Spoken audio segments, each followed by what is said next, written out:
Hello class, welcome to acing chemistry classes.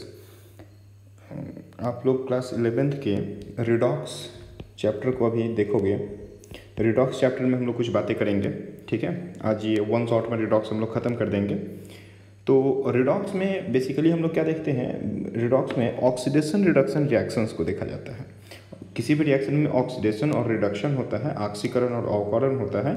हम लोग redox reaction में बेसिकली क्या करते हैं, ऑक्सीकरण अवकरण मतलब ऑक्सीडेशन रिडक्शन रिएक्शंस के बारे में ही बातचीत करते हैं। तो पहले हम लोग एक कॉम्परेटिव स्टडी देखते हैं ऑक्सीडेशन एंड रिडक्शन का। तो देखिए, इस साइड में ऑक्सीडेशन है और दूसरे साइड में क्या है, रिडक्शन है। तो ऑक्सीडेशन में अगर हम लोग फर्स्ट बात कर दें तो जैसा कि आप जानते हो पहले से ही कि addition of oxygen is called oxidation and removal of oxygen is called reduction. तो यहाँ पे रिएक्शन में देखो MgO2 के साथ रिएक्ट करके MgO बन गया, Mg में ऑक्सीजन आके ऐड हो गया तो इसको ऑक्सीडेशन कह देंगे। और यहाँ पे CuO है जो कि C के साथ रिएक्ट किया और C का ऑक्सीजन देखो, Cu का ऑक्सीजन अब C के पास चला गया तो Cu से ऑक्सीजन रिमूव हो गया तो रिमूवल ऑफ ऑक्सीजन है, तो हम लोग क्या बोल देंगे इसको कि एक तरह का रिडक्शन है। Similarly removal of hydrogen is called oxidation and addition of hydrogen is called reduction. तो यहाँ पे आप देख लो, हाइड्रोजन रिमूव हो जा रहा है कहाँ से, H2S से ये S बन जा रहा है, ठीक है। तो रिमूवल ऑफ हाइड्रोजन है तो हम बोल देंगे क्या कि ये एक तरह का ऑक्सीडेशन है। और यहाँ पर देखिए क्या हो जा रहा है, सल्फर का रिएक्शन अगर H2 के साथ करवा देते हैं तो H2S हो जा रहा है, मतलब एडिशन ऑफ हाइड्रोजन है। तो एडिशन ऑफ हाइड्रोजन है तो हम लोग इसको क्या बोल देंगे कि एक तरह का रिडक्शन है। वैसे आप यहाँ थर्ड पॉइंट पे देख रहे हैं कि थर्ड पॉइंट में बताया गया है कि इंक्रीज इन पॉजिटिव चार्ज। कभी भी अगर किसी रिएक्शन में कोई कंपाउंड जाता है और उसके ये चार्ज के ऊपर में मतलब आयंस जो कैटायंस हम लोग बोलते हैं, तो अगर इसके पॉजिटिव चार्ज में इंक्रीमेंट हो जाए, पॉजिटिव चार्ज इंक्रीज कर जाए, तो इंक्रीज करता है तो हम लोग बोलते हैं कि ऑक्सीडेशन हो रहा है। और अगर पॉजिटिव चार्ज डिक्रीज कर जाए तो हम लोग क्या बोलते हैं, रिडक्शन हो रहा है। जैसे कि यहाँ पे देखो +3 से क्या हो गया, +2 हो गया। तो +3 से +2 के लिए ये आपका रिडक्शन हो गया और अपोजिट साइड में यहाँ पे क्या है, +2 से +3 के लिए इंक्रीमेंट है तो ऑक्सीडेशन है। फोर्थ पॉइंट पे हम बात कर सकते हैं कि इंक्रीज इन ऑक्सीडेशन नंबर। देखो ये बहुत ही इंपॉर्टेंट टर्म होता है, ठीक है। अभी हम लोग इसको लेकर के बात करेंगे, नेक्स्ट टॉपिक हम लोग ऑक्सीडेशन नंबर ही होगा।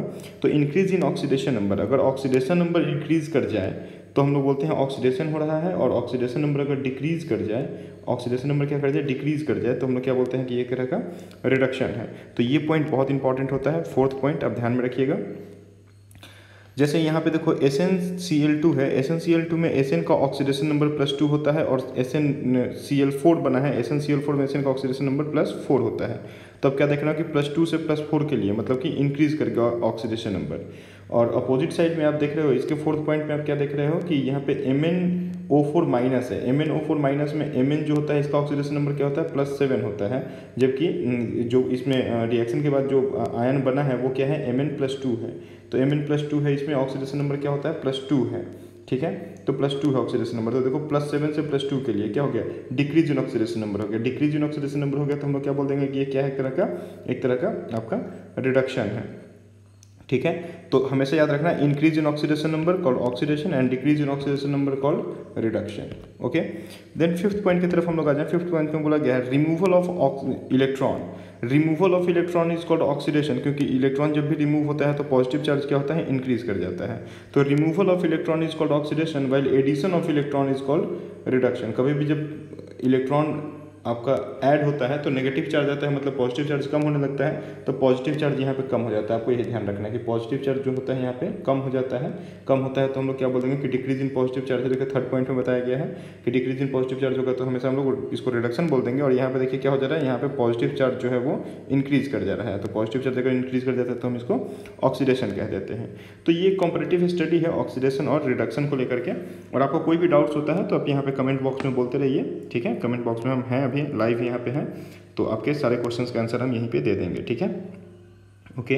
तो नेक्स्ट टॉपिक हम लोग देखते हैं। नेक्स्ट टॉपिक है हम लोग का ऑक्सीडेशन नंबर। ऑक्सीडेशन नंबर क्या होता है, ठीक है। तो ऑक्सीडेशन नंबर एक तरह का इमेजिनरी और एपरेंट चार्ज होता है ना, इमेजिनरी और एपरेंट चार्ज होता है। ये कोई भी एटम या एलिमेंट के ऊपर में तब आता है, ये किसी भी एलिमेंट या एटम के ऊपर में ये इमेजिनरी चार्ज या ऑक्सीडेशन नंबर तब आता है जब वो एटम अपने फ्री स्टेट से, ध्यान दीजिएगा, अपने फ्री स्टेट से कंबाइंड स्टेट में जाता है। मतलब कि एक एटम जो है वो एक फ्री स्टेट में है, किसी के साथ अभी बॉन्डेड नहीं है या एलिमेंट्री फॉर्म में है, तो वो एलिमेंट्री फॉर्म से कहाँ चला जा रहा है, कंबाइंड स्टेट में चला जा रहा है। मतलब कि वो किसी के साथ बॉन्ड बना करके कॉम्बिनेशन करके एक कंपाउंड का फॉर्मेशन कर रहा है, एक मॉलिक्यूल का फॉर्मेशन कर रहा है। तो फ्री स्टेट से कंबाइंड स्टेट में कोई भी जब एलिमेंट जाता है तो उसके ऊपर कुछ चार्ज डेवलप हो जाते हैं। फ्री स्टेट में हमेशा क्या होता है, जीरो चार्ज होता है, लेकिन कंबाइंड स्टेट में उसके ऊपर कुछ चार्ज डेवलप हो जाएगा, may be x charge develop हो गया। अभी पॉजिटिव और नेगेटिव कुछ भी हो सकता है, ठीक है। तो ये एक्स चार्ज डेवलप हो गया, तो इसी एक्स चार्ज को हम क्या कह देंगे कि भाई फ्री स्टेट से कंबाइंड स्टेट में एलिमेंट गया तो उसके ऊपर एक्स चार्ज डेवलप कर गया, तो इस एक्स चार्ज को हम लोग क्या कहते हैं, ऑक्सीडेशन नंबर कहते हैं, ठीक है। तो देखिए यहाँ पे ऑक्सीडेशन नंबर में हम लोग क्या लिख सकते हैं कि इट इज़ एन इमेजिनरी और apparent charge gained by an element when it goes from its elemental free state to combined state in a molecule. देखो एलिमेंटल फ्री स्टेट में है और वहाँ से वो कहाँ जा रहा है, अपने कंबाइंड स्टेट में चला जा रहा है एक मॉलिक्यूल का फॉर्मेशन करने के लिए। तो उस टाइम पे जो भी चार्ज डेवलप होता है उसको हम लोग ऑक्सीडेशन नंबर कहते हैं। जैसे कि आपको हम बता दिए कि एक्स यहाँ पे जो है वो ऑक्सीडेशन नंबर होता है। तो इसको हम लोग कैलकुलेट कर सकते हैं on the basis of arbitrary set of rules. ये अभी हम लोग थोड़ी देर में डिस्कस करेंगे कि हम लोग कैसे निकाल सकते हैं किसी भी तरह के ऑक्सीडेशन नंबर को, ठीक है। और it is a relative charge in a particular bonded state, ठीक है। ये आप थोड़ा ध्यान रखना कि एक तरह का रिलेटिव चार्ज होता है, वो कैसे रिलेट करते हैं अभी हम लोग थोड़ी देर में ही डिस्कस करेंगे अगले टॉपिक में। तो चलिए नेक्स्ट टॉपिक की तरफ चलते हैं। नेक्स्ट टॉपिक हम लोगों का है कि हम लोग ऑक्सीडेशन नंबर को कैसे निकाल सकते हैं, है ना। ऐसे कौन कौन से रूल्स हैं, ऐसे कौन कौन से मेथड्स हैं जिससे हम लोग oxidation number of any element निकाल सकते हैं, ठीक है। तो यहाँ पे देखिए मैंने बहुत सारे डॉट्स दे रखा है, तो आपको क्या करना है, ये सारे डॉट्स को फॉलो करने हैं। पहला डॉट है, जैसे कि यहाँ पे पहला बताया गया है फ्लोरीन एटम को लेकर के। फ्लोरीन क्या होता है, एफ। तो फ्लोरीन एटम को लेकर के अगर बात किया गया तो एफ क्या होता है, ये फ्लोरीन जो होता है मोस्ट इलेक्ट्रोनेगेटिव एटम होता है, ठीक है। सबसे ज़्यादा इलेक्ट्रोनेगेटिविटी किसकी होती है, फ्लोरीन की होती है, तो मोस्ट इलेक्ट्रोनेगेटिव है। अब जब सबसे ज़्यादा इलेक्ट्रोनेगेटिव है तो इसके ऊपर हमेशा क्या होगा, नेगेटिव चार्ज होगा। और फ्लोरीन कितना इलेक्ट्रॉन का लॉस या गेन कर सकता है, तो एक इलेक्ट्रॉन का ये क्या करता है, एक इलेक्ट्रॉन का ये गेन करता है। तो it has always oxidation number equal to -1। देखो इसका हमेशा ऑक्सीडेशन नंबर होता है क्योंकि ये गेन करता है क्या, एक इलेक्ट्रॉन। फ्लोरीन जो होता है, फ्लोरीन क्या करता है, एक इलेक्ट्रॉन को एक्सेप्ट करता है और एक्सेप्ट करके F- बन जाता है। और ये हमेशा इलेक्ट्रॉन को एक्सेप्ट ही करेगा। देखो यहाँ पे हमेशा हम लोग क्या लिखेंगे, प्लस इलेक्ट्रॉन लिखेंगे, क्योंकि ये सबसे ज़्यादा इलेक्ट्रोनेगेटिव है। तो मोस्ट इलेक्ट्रोनेगेटिव होने की वजह से ये अपना इलेक्ट्रॉन किसी को नहीं देगा, ये दूसरे का इलेक्ट्रॉन अपने पास ले लेगा। तो फ्लोरीन के ऊपर हमेशा कैसा चार्ज डेवलप होगा, कैसा चार्ज, -1 चार्ज डेवलप होगा, ठीक है। तो फ्लोरीन ऑलवेज -1, आपको ध्यान में रखना है। क्या ध्यान में रखना है भाई, कि अगर फ्लोरीन है तो फ्लोरीन के ऊपर हमेशा कैसा चार्ज आएगा, -1 चार्ज आएगा, ठीक है। चलिए देन है ऑक्सीजन एटम। सेकंड डॉट में बोला गया है ऑक्सीजन एटम। तो देखो यहाँ पे हम बता देते हैं आपको ऑक्सीजन क्या होता है। ऑक्सीजन 4 तरह के चार्ज आपको ऑक्सीजन पे देखने को मिलेंगे, ठीक है। ये ब्रॉडली आपको 4 तरह के चार्जेस देखने को मिलते हैं। पहला होता है ऑक्सीजन हमेशा -2 चार्ज अपने ऊपर रखता है। इसको हम लोग बोल सकते हैं कि मोस्ट ऑफ केसेस में, या ऑलवेज बोल सकते हैं, या जनरली बोल सकते हैं कि जनरली क्या होता है, -2 चार्ज अपने ऊपर रखना पसंद करता है, ठीक है। जैसे देखिए यहाँ पे बोल दिया गया है कि in general as well as in its oxides oxygen atom have oxidation number equal to -2। तो जनरली ये क्या होता है, -2 ऑक्सीडेशन नंबर को अपने ऊपर कैरी करता है। तो आपको ये बात ध्यान में रखना है कि मोस्ट ऑफ टाइम ये क्या करेगा, -2 ऑक्सीडेशन नंबर रखेगा।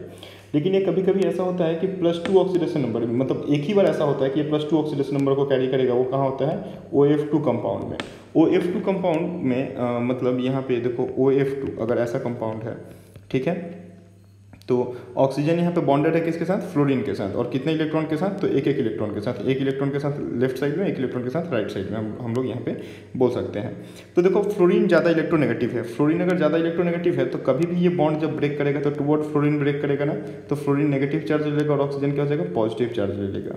और इस साइड का भी देखो ये इलेक्ट्रॉन, ये बॉन्ड अगर कभी ब्रेक करेगा तो ये जो ऑक्सीजन का इलेक्ट्रॉन है, ये ऑक्सीजन का इलेक्ट्रॉन किसके पास चला जाएगा, ये ऑक्सीजन का इलेक्ट्रॉन यहाँ से ब्रेक करके फ्लोरीन के पास चला जाएगा। तो फ्लोरीन क्या हो जाएगा, -1 चार्ज गेन करेगा, जबकि ऑक्सीजन क्या होगा, यहाँ पे भी +1 चार्ज को गेन करेगा। तो देखो हम लोग क्या देख रहे हैं कि ऑक्सीजन दोनों ही बॉन्ड में, लेफ्ट साइड और राइट साइड के दोनों ही बॉन्ड में +1 चार्ज, मतलब ओवरऑल कितना चार्ज गेन कर रहा है, +2 चार्ज। तो OF2 कंपाउंड में हमेशा ऑक्सीजन क्या होता है, +2 चार्ज को गेन करता है। आपको ये बात अपने ध्यान में रखना है, ठीक है। फिर ये एक बार आपका -1 चार्ज अटेन करता है। -1 चार्ज कहाँ पे अटेन करता है, तो परऑक्साइड कंपाउंड्स में। पेरोक्साइड कंपाउंड जहाँ भी होंगे वहाँ पे ऑक्सीजन क्या होगा, -1 चार्ज को गेन करता है। ठीक है, तो ये ध्यान में रखिएगा कि पेरोक्साइड में ऑक्सीजन क्या होता है, हमेशा -1 चार्ज को गेन करता है। क्यों -1 चार्ज को गेन करता है, आप ध्यान दो।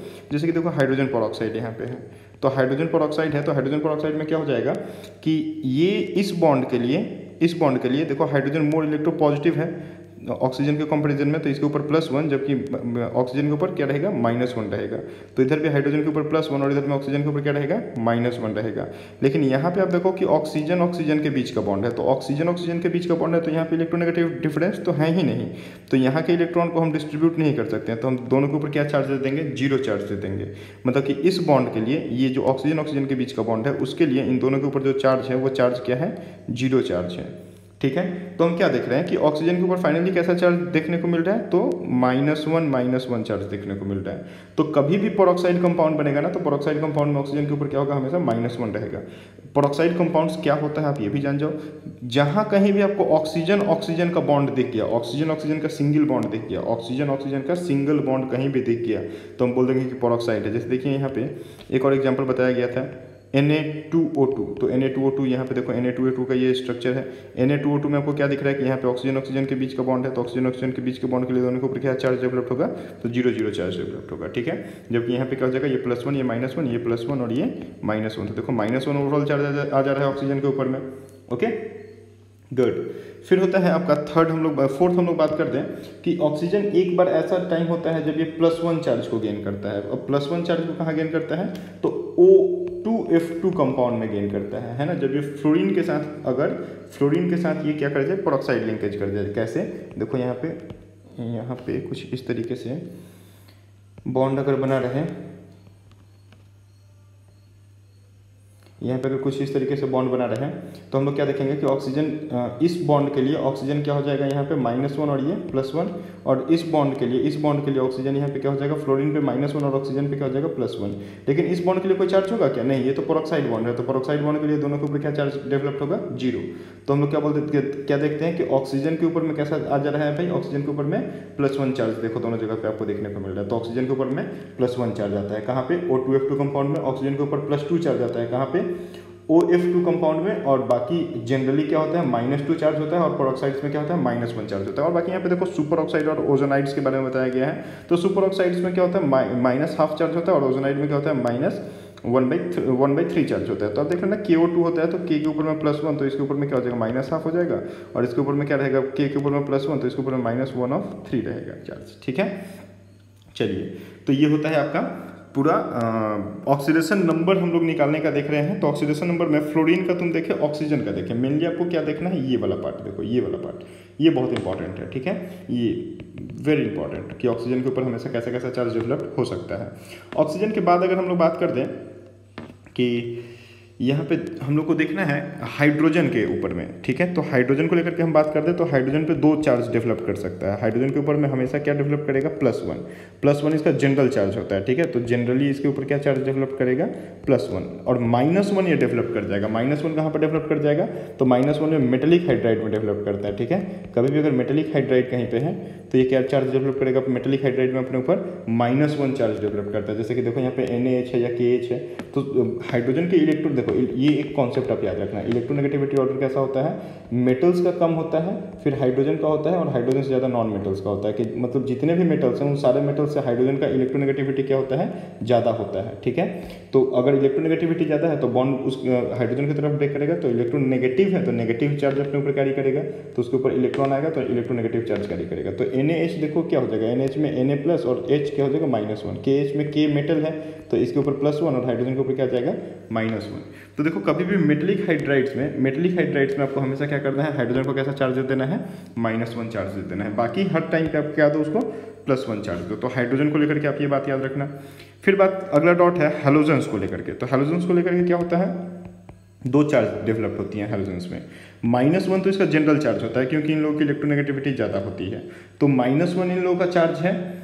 ये लोग कभी कभी +1 चार्ज डेवलप करते हैं, मतलब +1 क्या है, पॉजिटिव चार्ज डेवलप करेगा, +1 नहीं बोलेंगे, पॉजिटिव चार्ज ये लोग डेवलप करेगा। तो -1 जो होता है ये इन लोगों का जनरल होता है, और ये लोग कभी कभी पॉजिटिव चार्ज भी अपने ऊपर डेवलप करता है। अब पॉजिटिव चार्ज कब डेवलप करेगा, जब ये लोग किसी हाई इलेक्ट्रोनेगेटिव एलिमेंट के साथ कनेक्ट हो जाएगा। जैसे कि यहाँ पे देखो आपको KClO3 दिख रहा है, तो KClO3 में आपका ऑक्सीजन जो है ये ज़्यादा इलेक्ट्रोनेगेटिव है किससे, Cl से। KClO3 का स्ट्रक्चर कैसा होता है, तो देखो ऐसा होता है KClO3 का स्ट्रक्चर। तो यहाँ पे आपको देखो कुछ इस तरीके से दिखेगा, ये KClO3 है। अब यहाँ पे आप देखो तो इस बॉन्ड के लिए अगर आप क्लोरीन का हम लोग ऑक्सीडेशन नंबर निकालने को आए तो इस बॉन्ड के लिए हम क्या देखेंगे कि ऑक्सीजन जो है ये क्लोरीन के साथ में अटैच है, राइट। ऑक्सीजन क्लोरीन के साथ में अटैच है और ऑक्सीजन की इलेक्ट्रोनेगेटिविटी ज़्यादा होती है, तो फॉर दिस बॉन्ड ऑक्सीजन -1 और क्लोरीन क्या हो जाएगा +1। तो देखो हैलोजन है लेकिन पॉजिटिव चार्ज लेने लगा। इधर भी देखो 2 इलेक्ट्रॉन कोऑर्डिनेट किया जा रहा है, तो ये दोनों इलेक्ट्रॉन इधर इस ऑक्सीजन को मिल जा रहा है, तो 2 इलेक्ट्रॉन मिल जा रहा है, तो -2, तो इस बॉन्ड के लिए क्या हो जाएगा, ये +2 हो जाएगा। और सिमिलरली देखो इधर भी क्या हो जा रहा है, इस ऑक्सीजन को 2 इलेक्ट्रॉन दे दिया जा रहा है, तो यहाँ पे +2 हो जाएगा और इसके ऊपर क्या हो जाएगा, -2 हो जाएगा। और इस बॉन्ड के लिए भी अगर हम लोग निकाल दें तो इस ऑक्सीजन का -1 रहेगा और इसका +1 रहेगा। तो अब फ्लोरीन का ओवरऑल देखो तो कितना आ गया, फ्लोरीन पे चार्ज +5 आ गया, ठीक है। तो ऐसे ही आप HiO3, HClO4, KBrO3 सबका निकाल करके देखो तो आपको दिख जाएगा कि KClO3 में क्लोरीन के ऊपर +5, HiO3 में आयोडीन के ऊपर +5, HClO4 में क्लोरीन के ऊपर +7 और KBrO3 में Br के ऊपर +5 चार्ज डेवलप कर रहा है, ठीक है। तो देखो हैलोजेंस हैं लेकिन पॉजिटिव चार्ज कैरी करते हैं। तो आपको क्या ध्यान में रखना है कि कभी भी अगर हैलोजेंस अगर मोर इलेक्ट्रोनेगेटिव एटम के साथ में अटैच हो जाएगा तो हैलोजन जो होते हैं ये अपने ऊपर कैसा चार्ज शो करने लगते हैं, पॉजिटिव चार्ज शो करते हैं, ठीक है। चलिए बहुत अच्छे। फिर हम लोग ये थोड़ा ध्यान रखना है कि मेटल्स का कैसा होता है। तो मेटल्स के बारे में आकर के देखिए, मेटल्स में होता है, मेटल्स में आपको अगर चार्ज डिस्ट्रीब्यूट करना है ना, ऑक्सीडेशन नंबर देखना है, तो अल्कली मेटल्स ऑलवेज क्या होता है, +1 होता है। अल्कलाइन अर्थ मेटल्स हमेशा क्या होते हैं, +2 होता है। अल्कली मेटल कौन सा है, तो वो आपका हेलिनाकोरब से फरियाद पहला ग्रुप, और अल्कलाइन अर्थ मेटल क्या होता है, बेटा मांगे कन्या सुंदर बाप राजी दूसरा ग्रुप। तो पहले ग्रुप के लिए हमेशा +1 और दूसरे ग्रुप के लिए हमेशा क्या होता है, +2 चार्ज होता है। ये ऑलवेज होता है, ठीक है, ऑलवेज होता है, इसमें आपको कोई ये नहीं करना है। कुछ एक मेटल्स ऐसे होते हैं जो नेगेटिव चार्ज को शो करते हैं या फिर आपका ऑक्सीडेशन नंबर उनका 0 होता है, तो उन लोगों के लिए भी हम लोग बात कर लेंगे। एल्यूमिनियम का आपको ध्यान में रखना है कि एल्यूमिनियम हमेशा क्या शो करता है, ऑलवेज +3 चार्ज को शो करता है, ठीक है। और यहाँ पे ये तो आपका मेटल्स का बात हो गया। तो मेटल्स में आपको हमेशा ध्यान में रखना है, मेटल्स में मेनली देखो ये 2 बहुत इंपॉर्टेंट होते हैं, पहला और दूसरा, A और B, ठीक है। फिर यहाँ पे हम लोग बात करते हैं नेक्स्ट डॉट में कि कोई भी अगर ऐसा एलिमेंट है जो अपने फ्री स्टेट में है या एलोट्रॉपिक फॉर्म में है तो उसके ऊपर हमेशा चार्ज क्या होगा, 0 चार्ज होगा। कोई भी एलिमेंट जो अपने फ्री स्टेट में है या एलोट्रॉपिक फॉर्म में है तो उसके ऊपर हमेशा क्या चार्ज होगा, 0 चार्ज होगा। जैसे कि देखो यहाँ पे O2 है, S8 है, P4 है, O3 है, तो ये सब क्या है, अपना फ्री स्टेट या एलोट्रॉपिक फॉर्म में लोग हैं, तो इन लोगों के ऊपर हमेशा चार्ज क्या होता है, 0 चार्ज डेवलप होता है। इसको आपको ध्यान में रखना है। नेक्स्ट हम लोग बोल सकते हैं कि अगर एक मॉलिक्यूल है, तो एक अगर न्यूट्रल मॉलिक्यूल है ना, न्यूट्रल मॉलिक्यूल है तो उसका जो ओवरऑल चार्ज होता है वो चार्ज क्या होगा, 0 होगा, है ना। न्यूट्रल मॉलिक्यूल का ओवरऑल चार्ज क्या होता है, 0 होता है। जैसे कि मान लो यहाँ पे HNO3 है, तो HNO3 में हाइड्रोजन ऑक्सीजन और नाइट्रोजन और ऑक्सीजन, अगर तीनों का चार्ज हम कैलकुलेट करेंगे तो हम ओवरऑल क्या देखेंगे, 0 होगा, ठीक है। ओवरऑल चार्ज क्या हो जाएगा, 0 हो जाएगा, जितना पॉजिटिव उतना नेगेटिव।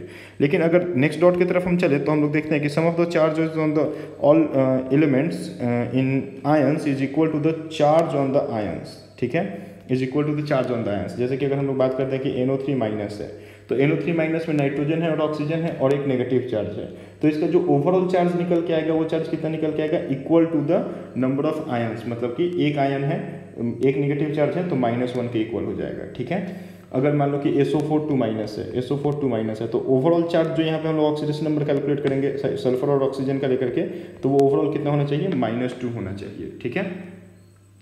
चलिए तो हम लोग अभी वो सब कैलकुलेट करना सीखेंगे, कैलकुलेट करेंगे अभी हम लोग थोड़ी देर में। पहले सारे रूल्स एक बार देख लें, है ना। इसके बाद नेक्स्ट डॉट है, इसमें बोला गया है कि if the group number of an element in periodic table is n, group number क्या है, n है group number, then its oxidation number may vary from n to n-8, ठीक है। इसका जो ऑक्सीडेशन नंबर होता है, अगर पहले सुन लो क्या है, बताया गया है कि कोई भी अगर एक ग्रुप एलिमेंट जिस ग्रुप नंबर से बिलोंग करता है पीरियोडिक टेबल में, अगर उसका ऑक्सीडेशन नंबर निकालना है तो उसका ऑक्सीडेशन नंबर वैरी कर सकता है उस ग्रुप के नंबर से। मतलब ग्रुप नंबर अगर n है तो n से लेकर के n-8 तक में वैरी कर सकता है। जैसे कि अगर हम लोग मान लेते हैं कि सपोज नाइट्रोजन एटम है, तो नाइट्रोजन एटम बिलोंग्स करता है 5th ग्रुप से, ठीक है। तो n = क्या हो गया 5, ओके। तो बोला गया कि n से n-8 तक में वैरी कर सकता है। तो n-8 मतलब कि 5-8 तो क्या हो जाएगा -3। तो देखो नाइट्रोजन का जो ऑक्सीडेशन नंबर होगा वो ऑक्सीडेशन नंबर -3 से 5 के बीच में ही कहीं पे वैरी करेगा, ठीक है। तो -3 से 5 के बीच में वैरी करेगा। जैसे देखो यहाँ पे मैंने हर एक का एग्जांपल दे दिया है। जैसे नाइट्रोजन है तो नाइट्रोजन में n के ऊपर क्या चार्ज है -3। NO है तो NO में n के ऊपर क्या चार्ज है +2। देखो N2O3 है +3 चार्ज है, NO2 है +4 चार्ज है, N2O5 है तो +5 चार्ज है। देखो -3 से +5 के बीच में वैरी करता है, -3 +2 +3 +4 +5, ठीक है।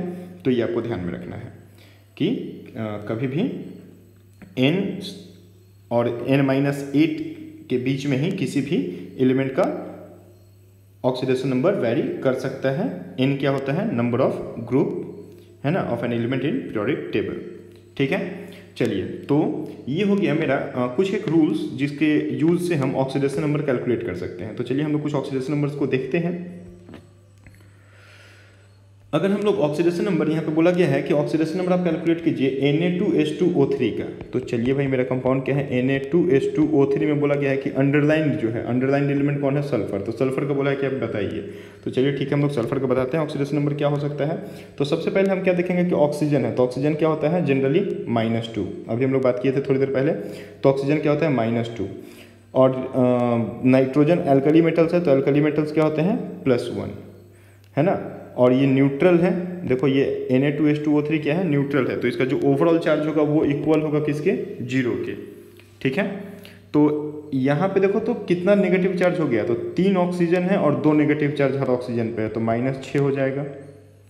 और यहाँ पे देखो ये एल्कली मेटल है Na, तो इसके ऊपर एक पॉजिटिव चार्ज है और 2 Na है, तो 2 Na है तो कितना पॉजिटिव चार्ज हो गया +2 हो गया। अब देखो यहाँ पे कितना चार्ज हम लिख दें कि ये 0 हो जाए, तो यहाँ पे कितना चार्ज हमको लिखना होगा, यहाँ पे हमको लिखना होगा +4 लिख देंगे तो ये क्या हो जाएगा देखो +6 ये और ये -6, तो +6 -6 0 हो गया। अब अगर हम +4 लिख देंगे तो सल्फर कितना है 2 सल्फर है, तो एक सल्फर पे कितना चार्ज डेवलप्ड होगा +2। तो देखो सल्फर का निकल गया ऑक्सीडेशन नंबर, यहाँ पे सल्फर का ऑक्सीडेशन नंबर कितना आ गया +2 आ गया, ठीक है। तो अब +2 करके देख लो तो पूरा ओवरऑल क्या हो जा रहा है 0 हो जा रहा है। तो ऐसे ही करके निकालना होता है। एक और अगर हम कर देते हैं आपके लिए, देखो यहाँ पे जैसे HNO3 हम लोग अभी पीछे बात किए थे HNO3 को लेकर के। तो यहाँ पे आप देखो कि जो ऑक्सीजन है ऑक्सीजन के ऊपर क्या चार्ज डेवलप्ड होगा तो -2, तो -2 डेवलप हो जाएगा तो टोटल कितना हो गया -6 हो गया। इसमें नाइट्रोजन का हम लोग निकाल रहे हैं। हाइड्रोजन के ऊपर हम लोग बात किए जनरल इसका क्या होता है +1 होता है, तो यहाँ पे +1 हो गया। अब देखो तो यहाँ पे कितना चार्ज देते कि ये ओवरऑल 0 हो जाए, तो +5 चार्ज हमको दे देना होगा। तो देखो ये +6 और ये -6 0 हो गया, तो नाइट्रोजन के ऊपर कैसा चार्ज रहा +5 चार्ज रहा, ठीक है। ऐसे ही अगर हम लोग एक और कंपाउंड का बात कर लें, लाइक मान लो कि हम लोग के पास KMnO4 है, ठीक है। तो KMnO4 है तो ऑक्सीजन के ऊपर हम लोग क्या चार्ज दे देंगे -2, तो कितना माइनस हो गया -8 हो गया। और K क्या है मेरा एल्कली मेटल है, तो एल्कली मेटल है तो +1 दे दिए, तो यहाँ पे देखो +1 आ गया। अब Mn के पास हम कौन सा चार्ज लिख दें कि ओवरऑल 0 हो जाएगा, तो Mn के पास हमको क्या लिखना होगा +7 लिखना होगा। तो देखो ये +8 और ये -8, ठीक है। तो Mn के ऊपर कैसा चार्ज आ गया +7 चार्ज आ गया, है ना। तो ऐसे करके हम लोग कैलकुलेट कर देंगे। जो पीछे के रूल्स हैं आप उसको 1-2 बार देखिए, उस रूल को आपको अपने आप समझ में आने लगेगा। 2, 4, 5 प्रैक्टिस करो। प्रैक्टिस के लिए मैंने कुछ यहाँ पे कंपाउंड्स दे रखे हैं, आप यहाँ पे कुछ एक कंपाउंड्स का प्रैक्टिस करो और प्रैक्टिस करके बताना आप लोगों का। यहाँ पे देखो ये क्वेश्चन नंबर 7 और क्वेश्चन नंबर 8, ठीक है।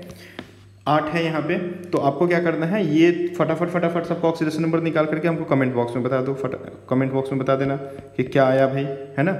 सबका ऑक्सीडेशन नंबर क्या आया, 1 2 3 4 5 6 करके कर देना, ऐसे लिख देना क्वेश्चन नंबर 1 का 1 2 3 4 5 6 7 8, ये 8 का ऑक्सीडेशन नंबर क्या क्या आपका निकल के आ रहा है। यहाँ पे क्लोरीन निकालना है, यहाँ नाइट्रोजन है, यहाँ नाइट्रोजन है, यहाँ सी का निकालना है, यहाँ Cr का निकालना है, यहाँ Mn का निकालना है, यहाँ Cr का निकालना है, यहाँ H2SO5 का निकालना है। यहाँ पे देखो ये बहुत इंपॉर्टेंट होता है CrO5, ये पूछा गया है एग्जाम में, ठीक है। चलिए तो ये आप लोग फटाफट हमको निकाल करके बताइए क्या आया आपका चार्ज। ओके चलिए तो नेक्स्ट हम लोग मूव करते हैं ऑक्सीडाइजिंग एंड रिड्यूसिंग एजेंट्स के बारे में, ठीक है। ऑक्सीडाइजिंग और रिड्यूसिंग एजेंट क्या होता है, तो ऑक्सीडाइजिंग रिड्यूसिंग एजेंट के बारे में अगर हम लोग बात करें तो चलिए शुरू करते हैं ऑक्सीडाइजिंग रिड्यूसिंग एजेंट को। और यहाँ पे एक ये आप क्लिप पहले देख लीजिए, ठीक है। इस क्लिप को देखिए और यहाँ से आप ऑक्सीडाइजिंग रिड्यूसिंग एजेंट को बहुत अच्छे से सीख जाएंगे। तो चलिए एक दूसरे वीडियो के क्लिप को शुरू करते हैं, लेट्स स्टार्ट।